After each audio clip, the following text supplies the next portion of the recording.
हम दिखाते हैं सटीक खबरें निष्पक्ष और निर्भयता के साथ। निष्पक्ष और निर्भीक होकर हम उठाएंगे जनता के मुद्दे। सिर्फ खबर ही नहीं, खबरों का विश्लेषण भी। निडरता के साथ हर मुद्दे को उठाना। हम बनेंगे समाज के हित की आवाज। निडरता के साथ सिस्टम से भिड़ जाना। खबरें ही नहीं, खबरों के तह तक जाना। जोश वही तेवर के साथ बेखौफ अंदाज। सिर्फ खबर दिखाना ही नहीं, खबरों के तह तक जाना। निष्पक्ष पत्रकारिता का एक नए अंदाज के साथ। निष्पक्ष सच, निर्भीक आवाज के साथ आपका अपना खबर हलचल न्यूज।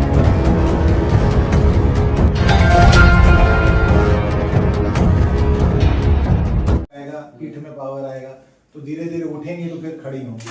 अभी 6 महीने के बाद से इस चीज पे जोर देना है कि कभी कभी पेट पे ही ऐसे रख दिया आपने, बैठे हुए ऐसे पेट पे रख दिया, तो अपना हाथ पे जोड़ देगी रीढ़ पे, स्पाइन पे, तो यही रीढ़ की हड्डी तो सीधी करनी है, खड़ी होने लग जाएंगी। ठीक है। तो दूध क्या पी रही हैं?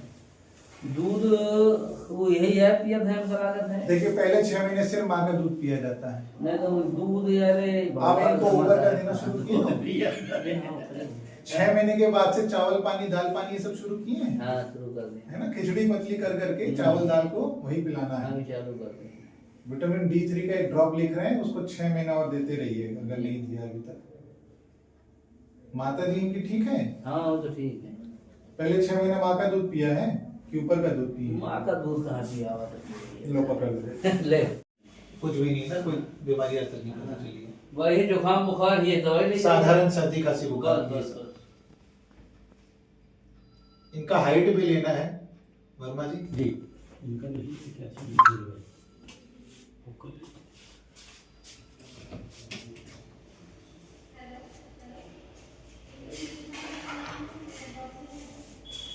चलो इधर देखो, अति इधर देखो, आ करना, ठीक है। मुंह खोलो, आ, जी बाहर करके आ, बोलो आ। सभी को नमस्कार। आज हमारे साथ मौजूद हैं डॉक्टर राजशेखर जी, जो कि मेडिकल कॉलेज से हमारे टिकैत नगर सियाराम हॉस्पिटल में आते हैं और बच्चों के स्पेशलिस्ट हैं। हमसे बातचीत करते हैं बच्चों के बारे में। सर जी स्वागत है हमारे चैनल में। सर जी जैसे कि मौसम काफी ठंडा हो रहा है जी, और जो छोटे बच्चे हैं जो 1 महीने से और 10 साल तक बच्चे हैं, ज्यादातर देखा गया है कि बहुत कम मौजूद रहते हैं और सर्दी जुकाम से काफी बच्चे ग्रसित हो रहे हैं इसमें। तो ऐसे मौसम में बचाव की क्या सुविधा है? देखिए बहुत महत्वपूर्ण है कि इस मौसम में बचाव ही हमारा इलाज है।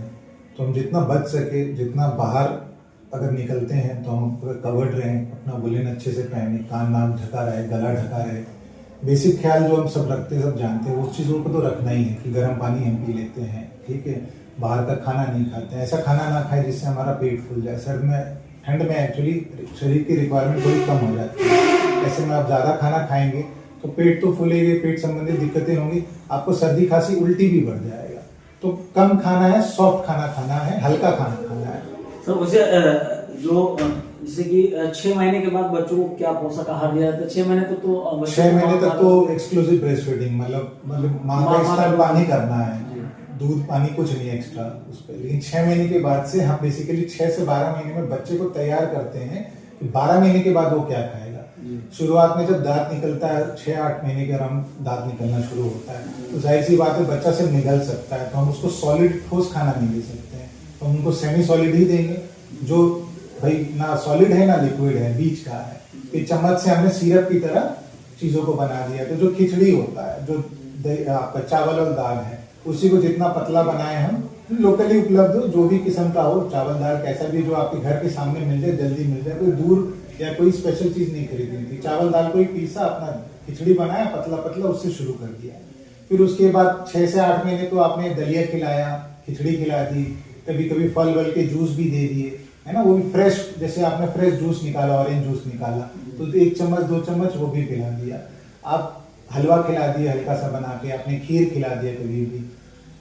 सिर्फ आटा ही नहीं, जितने प्रकार के आटे आते हैं, जितने प्रकार के चावल होते हैं, उससे आप सब कुछ बना सकते हैं। हल्का हल्का बच्चे को बस खिलाते हैं। सर जैसे मान लीजिए इस मौसम में माँ को कोई बीमारी है, जैसे मान लीजिए बीपी या शुगर है, तो क्या माँ बच्चे को दूध पिला सकती है? बच्चे को हमारे देश में तो दूध पिलाना हम इतनी जल्दी बंद नहीं कर सकते हैं। और अगर माँ को शुगर है या ब्लड प्रेशर की दिक्कत आ रही है, तब उसमें भी कोई कॉन्ट्राइंडिकेशन नहीं है, माँ का दूध तो आप पी सकते हैं। कुछ कैटेगरी की दवाइयाँ आते हैं, जैसे एंटीबायोटिक्स की कुछ कैटेगरी है ना, बीपी की भी कुछ कैटेगरी की दवाइयाँ जो कैटेगरी एक्स में जो आती हैं, उनको अच्छे से वो आप गूगल भी करेंगे तो वो लिस्ट पूरा निकल के आ जाता है कि कौन सी दवाइयाँ जो माँ इस समय खा रही हैं उस समय स्तनपान रोका जाता है। जैसे कि एड्स HIV पॉजिटिव में जो दवाई चलती है उसमें मना किया जाता है। लेकिन हिंदुस्तान में ऐसा है कि पोषण की इतनी कमी है, दूध की इतनी कमी हुआ करती थी कि हम हिंदुस्तान में HIV पॉजिटिव मदर के बच्चों को भी बोलते हैं कि स्तनपान तो आप कराओ, वरना वो कमजोरी से अलग चीज हो जाएगा। तो एक HIV पॉजिटिव है जिसमें सबको पता है कि माँ का दूध आप ना दे तो ठीक है, अपना डब्बे का दूध दे दिया या तो गाय भैंस का कुछ ना कुछ तो दूध पिलाना ही पड़ेगा। अच्छा, जैसे कि सर देखा गया है बच्चों में कभी कभी बच्चों का काफी बड़ा सर होता है, तो ऐसी क्या समस्या होती है कि जो बच्चों का सर काफी बड़ा हो जाता है? कई ऐसे केस, अभी जौनपुर में एक मामला आया है जिसमें जो है एक अजीब उसका चेहरा अजीब सा, उसको हाइड्रोकेफेलस बोलते हैं। क्या हमें सर पे पानी होता है, CSF जो रीढ़ की हड्डी से निकलता है, जब किसी कारण वो पानी जब ब्लॉक हो जाता है तो वो चेहरे पे और सर पे, स्कल पे वो सूजन बनना हो जाता है, अंदर से सर भारी होने लग जाता है। इसमें कई बार जैसे कारण सेरेब्रल पाल्सी बहुत है, जिसमें ये बच्चा काफी हाइड्रोकेफेलस देखा गया। बच्चा अगर मान लीजिए जन्म पे रोया नहीं है, दिमागी चोट पहुंच गई है, उस कारण से इसको अगर या तो दिमागी बुखार हो गया, मेनिंजाइटिस एंसेफेलाइटिस काफी होता है हमारे यहाँ, तो मुख्य कारण तो यही है। कुछ जन्मजात दिक्कतें भी होती है, जैसे ब्रेन का कोई हिस्सा नहीं बना तो ऑब्स्ट्रक्टिव हाइड्रोकेफेलस हो गया, वरना दिमागी बुखार और दिमागी चोट मुख्य कारण है दिमाग के सूजन का। इसमें सर्जरी होती है, एक शंट लगाई जाती है कि जो माथा का जो प्रेशर है वो कम किया जा सके या पानी को ड्रेन आउट कर सके। लेकिन इसका सक्सेस इतना ज्यादा है नहीं, और इसमें प्रोग्नोसिस मतलब कहने का मतलब कि इलाज के बाद बच्चा कितना ठीक होगा वो बहुत कम चांस है, 5 से 10% चांस है उसमें। बच्चा लगातार झटके पड़ना वो बहुत दर्दनाक चीज है, इसीलिए आपको जन्म के समय चाहे आप CHC, PHC, प्राइवेट अस्पताल कहीं भी है, तो आप मेक श्योर कीजिए कि आपका बच्चे का जन्म के बाद वहाँ NICU की उपलब्धता जरूर हो, ताकि बच्चे को अगर रोया नहीं तो तुरंत हम गर्म कर सके, तुरंत वार्मर में रख सके, तुरंत दूध पिलाए, ऑक्सीजन दे पाए। ऐसे नर्सिंग होम में भर्ती कराएं बच्चों को, या ऐसे जिले पे दिखाएं जहाँ पे आप पहले से आपकी तैयारी जरूर है, ये बहुत जरूरी है। हम लोग को जागरूकता नहीं है कि बच्चों के डॉक्टर की जागरूकता इतनी जल्दी नहीं होती। हम माँ के डॉक्टर गायनेकोलॉजिस्ट अच्छा ढूंढते हैं, लेकिन हम कभी नहीं देखते कि अगर बच्चे को जन्म के दौरान कोई दिक्कत आई, ऑक्सीजन देनी पड़े, तो हम कहाँ जाएं, इमरजेंसी में कहाँ जाएं, वहीं पे सारा नुकसान, वही समय खराब हो जाता है, दिमागी बुखार, दिमागी चोट, जाके सर। गांव में जो है माताएं जैसे कि कपूर है और काजल है, तो ये सब नहीं काजल, क्योंकि गांव में अक्सर देखा गया है कि माताएं जो है काजल है और गले में धागा है, ऐसी चीजें जो है बांध देती है। देखिए मान्यता है, और पहले तो काजल अच्छे से घर पे बन भी जाता था, मिट्टी भी अच्छी होती थी। आज के समय में 2025 में इंडियन एकेडमी ऑफ पीडियाट्रिक्स, जो हमारे देश का पीडियाट्रिशियनों का जो संस्था है, वो तो ये कहता है कि नहीं लगाना है, और बहुत ज्यादा जरूरत पड़ी तो आपने काजल को आंख की इस साइड पे लगा लिया, आंख में तो बिल्कुल नहीं लगाना है। कई बार हमने ऐसे केसेस देखे हैं कि काजल की वजह से आंखों में कंजंक्टिवाइटिस हुआ है या कोई आई इंजरी हुई है, तो हम तो स्ट्रिक्टली को रिकमेंड करते हैं कि ना लगाएं। मार्केट में काजल शुद्ध नहीं, मार्केट में तो शुद्ध काजल बिल्कुल ही नहीं है, और जो क्लेम करते हैं कि हमने घर में जी बना लिया, वो भी आप मिट्टी बाहर से ला रहे हो, उसकी भी शुद्धता का कोई, क्योंकि जो काजल माँ तैयार कर रही है, कपूर जो मार्केट से जा रहा है वो कपूर शुद्ध नहीं है, और उसी का जो है शुद्धता की वजह से। और खैर आप लगाना चाहते हैं तो आप लगा लीजिए, इधर लगाइए, आंखों के पीछे लगा लीजिए, आंख पे मत लगाइए। आई इरिटेशन काफी होता है उससे, रेडनेस होना, आंखों का जलन। अच्छा सर, मान लीजिए ठंडी में जैसे बच्चों को फीवर आ गया, हाँ, तो फीवर में कंप्यूटर है कि लोग ठंडे पानी से उसको फीवर उतारने लगते हैं, लेकिन इस सीजन में क्या व्यवस्था की जा सकती है? इस सीजन में ये कर सकते हैं कि अगर आपको बुखार है, पहले तो बुखार नापिए आप, है ना। बुखार का डेफिनेशन हम कहते हैं कि हम अगर एक्सिलरी में कंधे से जो लेते हैं 99 डिग्री से ज्यादा है और बच्चा चिड़चिड़ा है, परेशान हो रहा है बुखार से, तभी हम उनको बुखार की दवा दें, ठीक है। बुखार का ड्रॉप सबसे पैरासीटामोल, सबसे first line of treatment paracetamol है, काफी सेफ है, रिजल्ट भी देता है सही डोज में अगर आप दे दें। हल्का सा फैन चला दिया, या तो आपने कई बार स्पंजिंग भी कर लिया, जैसे हम कहते हैं कि हमने ठंडे पानी से अंग पोछाई कर लिया, लेकिन ठंड में आप वो नहीं कर सकते हैं। बुखार है तो उसको पहले डिफाइन कीजिए थर्मोमीटर से कि ये सच में बुखार है, क्योंकि छोटे बच्चों के हाथ पांव ऐसे भी गर्म होते हैं, कई बार हम उसको बुखार मान लेते हैं, है ना। या तो ज्यादा कपड़े हमने पहना दी ठंड में तो शरीर गर्म लग रहा है, उस वजह से भी अगर हम बुखार ना मान लिए, तो पहले तो एक टेम्परेचर लें तभी बुखार बोलेंगे। तो उसके बाद paracetamol first line of defence है, और अपना स्तनपान करते रहना, स्तनपान नहीं छोड़ना, ताकि अगर बुखार की वजह से अगर सुस्तपन हो, डिहाइड्रेशन हो, तो वो स्तनपान से ही ठीक हो जाए। तो पैरासीटामोल ठंड में स्पेशली मैं बोलूंगा बेस्ट ट्रीटमेंट है फीवर के लिए। सर बहुत बहुत धन्यवाद आपका। Thank you। कब आप यहाँ उपलब्ध रहते हैं कि जनता जैसे कि मंगलवार मैंने 11 से 2 यहाँ संकल्प लिया है कि मैं शुरू करूं, और मैं आ ही रहा हूँ, महीने भर से अभी आ रहा हूँ। धीरे धीरे जैसे जैसे जरूरत बढ़ेगी वैसे हम फॉलो अप डे भी बना लेंगे। फिलहाल एवरी ट्यूसडे मैं यहीं पे हूँ। सर पहले आप गवर्नमेंट जॉब में थे, जी, और बिल्कुल। इसके बाद में आपने इसको छोड़ दिया। हाँ जी।